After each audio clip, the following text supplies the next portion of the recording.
નમસ્કાર દર્શક મિત્રો, આપ જોઈ રહ્યા છો Banas crime 24 news Gujarati channel.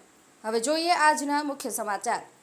Deesa Shivnagar ખાતે રક્તદાન મહાકેમ્પનું આયોજન કરવામાં આવ્યું હતું। જમ્મુ કાશ્મીરના પહેલગામમાં થયેલા આતંકવાદી હુમલા બાદ ભારત અને પાકિસ્તાન વચ્ચે ઊભી થયેલી તણાવની સ્થિતિમાં ભારતીય સૈનિકો દ્વારા પાકિસ્તાનને જડબાતોડ જવાબ આપવામાં આવ્યો છે।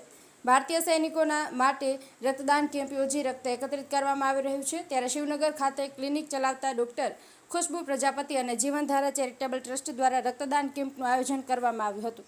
પહેલગામ આતંકવાદી હુમલામાં ભારતમાં અને ગુજરાતમાં અલગ અલગ જગ્યાએ સૈનિકોને મદદ કરવા માટે યુદ્ધના સમયે સૈનિકોની લોહીની કમી ના રહે એ હેતુસર રક્તદાન કેમ્પનું આયોજન કરવામાં આવી રહ્યું છે। જેના ભાગરૂપે આજે ડીસા શિવનગર સ્કૂલ પાસે આવેલા ડોક્ટર ખુશ્બુ પ્રજાપતિના ક્લિનિક પાસે જીવનધારા ચેરિટેબલ ટ્રસ્ટના સહયોગથી અને ગાયત્રી લેબોરેટરીના સહયોગથી રક્તદાન શિબિરનું આયોજન કરવામાં આવ્યું હતું। જેમાં ડીસાના પૂર્વ ધારાસભ્ય શશિકાંતભાઈ પંડ્યાએ ખાસ હાજરી આપી હતી અને રક્તદાન કેમ્પમાં વધુમાં વધુ લોકો જોડાઈને સૈનિકોને મદદરૂપ બને એવી અપીલ કરી હતી। આ રક્તદાન કેમ્પમાં અંદાજિત 100 બોટલ રક્ત એકત્રિત કરવામાં આવ્યું હતું। તેમજ સારા અને સુંદર દેશભક્તિના ઉદ્દેશ્યથી આ સમગ્ર આયોજન કરવામાં આવ્યું હતું। રક્તદાન કરનાર વ્યક્તિને ભગવદ્ ગીતાનું પુસ્તક આપીને જીવનમાં ભગવદ્ ગીતામાં દર્શાવેલા સારને જીવનમાં ઉતારવા પણ સમજણ આપવામાં આવી હતી।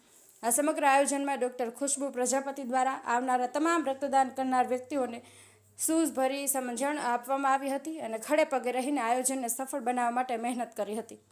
હરેશ ઠક્કર, ડીસા, બનાસકાંઠા।